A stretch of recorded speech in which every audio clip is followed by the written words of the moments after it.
Hi everyone, welcome back to the channel. So today we're going to do a review of Greek Memories of Azur. So without further ado, let's take a look at this review.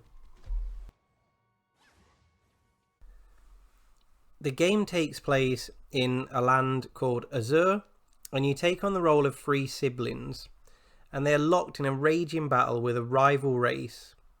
The siblings have been split up from one another, and it's up to you to reunite them.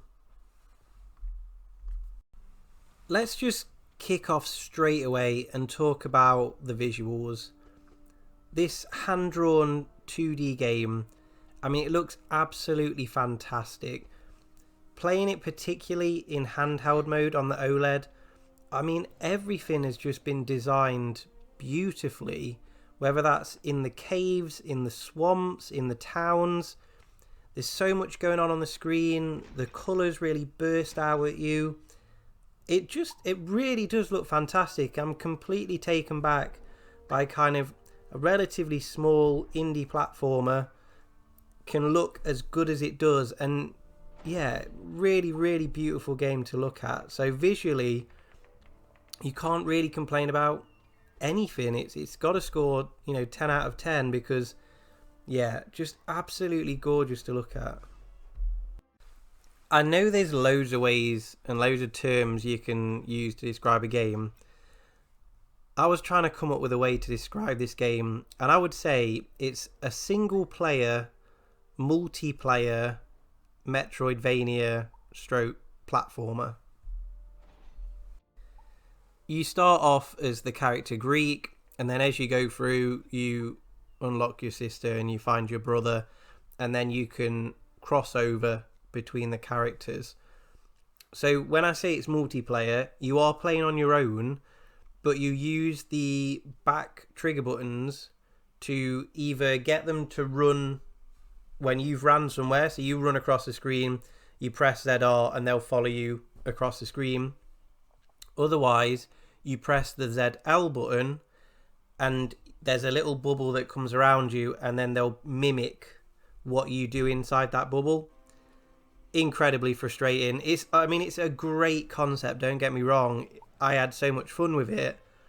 But when it goes wrong and they're just slightly behind you and you go for a jump and they just miss the jump and they've got no health and then you die and you've got to go all the way back. Oh man, it doesn't half get frustrating. The puzzle aspect is based on each character having different abilities. So Greek has a sword, he's quite quick, he has a double jump and a bow and arrow. And then your sister, she's magic, she has a lovely kind of floaty jump thing, and she has power weapons as well. You can do like Hadouken as you gradually start to unlock things in the game. And then your brother has a sword, he can't swim, and he has a grappling hook. And each of these things they use to kind of build the levels. So certain puzzles will involve you climbing and jumping with one person and then unlocking something, and then the other guys can get through a different door and things like that. So the puzzle aspects were relatively simple. You always knew that it was going to be someone's ability in the team, and you just had to work out whose ability you needed to complete that certain puzzle. I must say, my biggest issue with the game, it's got to be the difficulty level. So the game goes from, as I said, quite nice, simplistic puzzles. The enemies, they're not that challenging. Some were harder than others, but, it was a relatively straightforward game. As soon as you get onto any of the main bosses, any of the big bosses, the difficulty level it jumps like tenfold.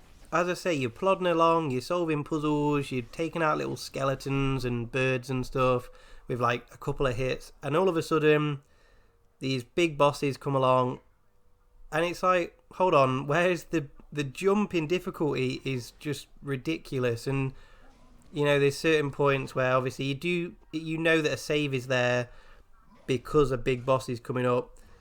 It was just a frustration. I just prefer to either have the same difficulty level throughout a game, or a gradual increase, but this went from like a 1 2 out of 10 to a 10 out of 10, straight away. So it was a bit frustrating, and I think a lot of other people are going to find that frustrating as well. Now, I must say, there were occasions, even when holding ZL, that for some reason my character would stop following me.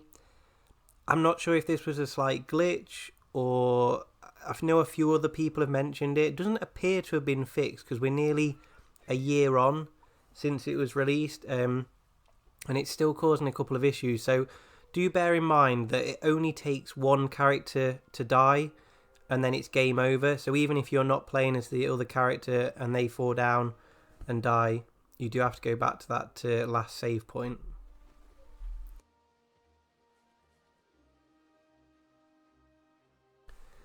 You do have an inventory and you can carry a number of items with you. Now, along the way, you'll pick up various mushrooms and plants and things. You'll find little fireplaces and cooking stoves, as well as being in your hometown, you'll have that available to you as well. So you can cook things, and then that will give you a health increase. Now, it did catch me out a lot the first sort of half an hour or so. I would quickly take, a muffin or mushrooms or something. It doesn't do it straight away. It does take a few seconds for that health increase. So if you are low on health, do bear in mind that it's not just going to be like an instant straight away health is back. You do have to make sure that you've eaten it and it's digested, I guess, and then you'll get your health increase.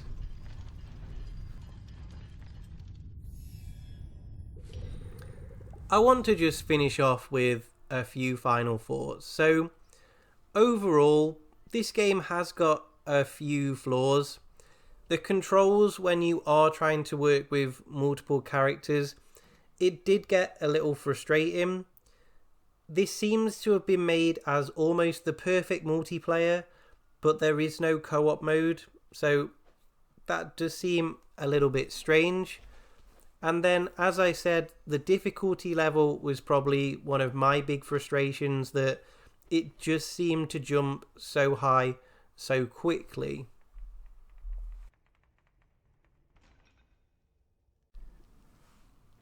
When you put the price in, even with some of those flaws, it's only going to set you back £15 on the eShop or £20 to buy it physical. So it would be quite hard not to recommend this game, because I have had a lot of fun with it. I would love them to possibly add that split screen or co-op mode in, because it just seems silly not to. I hope you've enjoyed this kind of chat and review about this game. If you're new, hit subscribe. Thank you so much for watching, guys, and I look forward to seeing you in the next video.